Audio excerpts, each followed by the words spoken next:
दिनै उदालगुरि जिल्लाया माने जिल्लानि सिङाव गोजौ फरायसालिनि जोबथा आनजाद बेयाव पास जानाय फरायसाफोरखौ दिनै बरायदों। माने जौसिन मासि मोननाय 10सा फरायसाफोरखौ दिनै मान बावदों।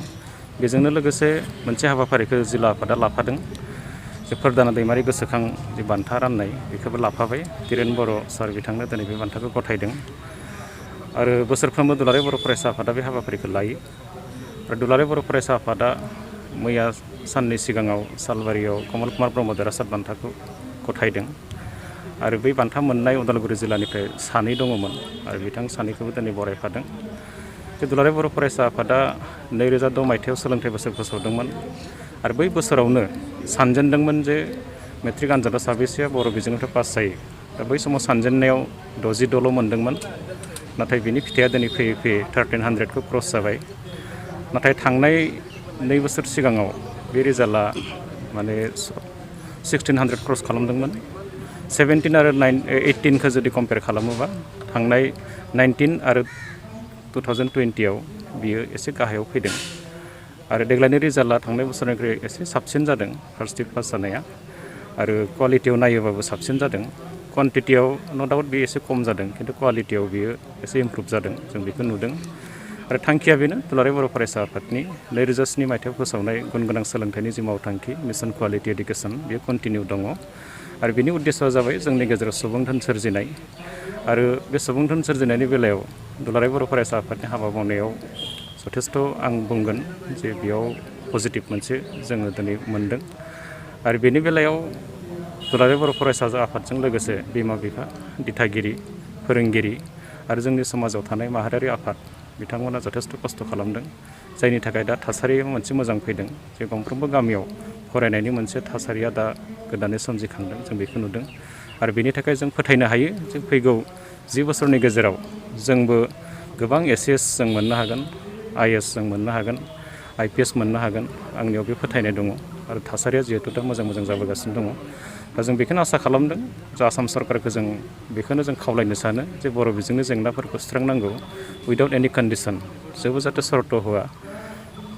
दा बे हिसाबै बेखौ सुस्रांनांगौ। जेसेबांनाखि भेन्सार स्कुल दं बेखौ प्रभिन्सियेलाइज खालामनांगौ। आरो जेरावनोखि टिचार गैया बेखौ सुफुंनांगौ। आरो सम मथे टेक्सट बुकनि जि राननाय बेयो सफैनांगौ। बायदिसिना जेंना बर' बिजोंनि बे जेंनाखौ सुस्रांनायनि थाखाय आसाम सरकारा बेखौ बाहागो लानांगौ आरो नोजोर बोनानै खामानि मावनांगौ। नङाब्ला जों थांनाय बोसोरफ्राव जों नुदों जे बर' बिजोंखौ आसाम सरकारा बिमा बाथलनि नोजोरजों नायबोनायखौ जों नुदों। जाहाथे बे आखुथाया जोबो आरो बर' बिजोंखौबो असमिया बिजों बा बेंगलि बिजों बा इंराजि बिजोंजों समानै फेर मारिनो हानाय मोनसे बिजों महरै आसामाव बा जोंनि बिटिआर ओनसोलाव बेखौ जाहाथे मोजां मोनसे बिजों महरै बेखौ गायसननो बिथांमोना मदद खालामनांगौ। बे आयेननि बिलखौ आं नायदों, क्लजफोरखौ नायदों जे बेयाव जेरावनोखि बर' बिजों दङ बेयाव एफेक्ट जानाय नङा बिथांमोना बुंदों। नाथाय बर' बिजों गैयै गोबां बर' ओनसोल दङ। जों बेयाव नोजोर बोगोन जोंनि माहारियारि आफादफोरखौ जाहाथे बेयाव सरकारा नारसिननो नागिरबाबो जाहाथे बिथांमोना रायलायनानै फसंथाननि गाहाय बिथांमोनजों रायलायनानै बा बिनि जेनोखि SMDC थायो बिथांमोनजों रायलायनानै आरो जोंनि जेखि एडमिनिस्ट्रेटर थायो बा जिल्लायाव जेखिनिखि कनसार्निं अथरिटि थायो बिथांमोनजों रायलायनानै जाहाथे जोङो बेयाव जेसे हागौ जे गभर्नमेन्टआ जिखौ जाहाथे इम्पस खालामनो हाया बेखौ जों नोजोर बोनानै खामानि मावनांगोन। नाथाय बिलाव बिथांमोना उल्लेख खालामनाय बादिब्ला, बिथांमोना फोरमायनाय बादिब्ला जे जेराव बर' बिजों थागोन बा बर' डमिनेटेड जायगायाव बेयो कम्पालसरि जानाय नङा। जों बेखौ नुनानै जों बिसिम जों मिथिगौ।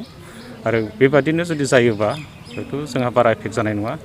नाथाय जों मोनसे बाथ्राखौबो जों नायनांगोन जेरावनोखि सरकारनि उद्देश्य आरो बिथांमोना जाबसिननायनि जिहेथु बाथ्राखौनो बुंबायब्ला बा बर' बिजोङावबो असमिया फरायनांगौनि खोथाखौ बुंबायब्ला जेरावनोखि एसे माने लुज मोनो, गुरै मोनो हयथ' बेहाय जाबसिननाय मोनसे हयथ' कनस्पिरेसिया बेहाय सोलिगोन। दा बेखौ जोङो माहारियारि आफाद हिसाबै जों बेखौ नायनांगोन। बर' थुनलाइ आफादा दंखायो, दुलाराय बर' फरायसा आफादाबो दङ। दा आं बे बेलायाव आं एसे नोजोर बोनो थाखाय आं आफादखौबो खावलायगोन। आरो मोनसे बाथ्राया बेनो जे जेरावनोखि बर' बिजों गैया बेवहाय जोंनिया 90%, 95%आ बे असमिया बिजोङावनो फरायखायो। दा बैबादियाव फसंथानावथ' बेयाव आसामिसखौ फरायखायोनो। दा गतिके बेयाव आरो जाबसिननायनि बारा खोथाबो जिहेतु फैया, आं बेखौ नुदों आरो। नाथाय बेबादिनो जुदि जोङो कम्पालसरि जुदि प्रत्येकटु माने गभर्नमेन्टआ गोदान गोदान पलिसि लाबाय थायोबा खिन्थु जोंनि जि अस्तित्व, जोंनि जि थामोनथा बा जोंनि राव जोंनि हारिमु दा बेयो हयथ' मोनसे संकटआव फैनो हागौ दा बेखौबो जोंनि माहारियारि आफादफ्रा एसे सांग्रां थानांगोन आरो जों इन्डिभिजुवेलिबो मोनसे जातिनि जिहेथु जोंहा राव हारिमु थुनलाइ गासैबो दंखाजोबो गाननाय जोमनाय दा बेखौ नोजोर बोनानै जाति हिसाबैसो जों थांना थानो सानदोंब्ला बै बाथ्राफोरखौ जोङो इगनर खालामालासिनो जों एसे नोजोर बोनानै बयहाबो माने बेखौ नायनांगौआ बा बिजिरनांगौआ बयनिबो बिबान आं बेनि थाखायनो गासिबो बर' सुबुंखौ आं खावलायदों।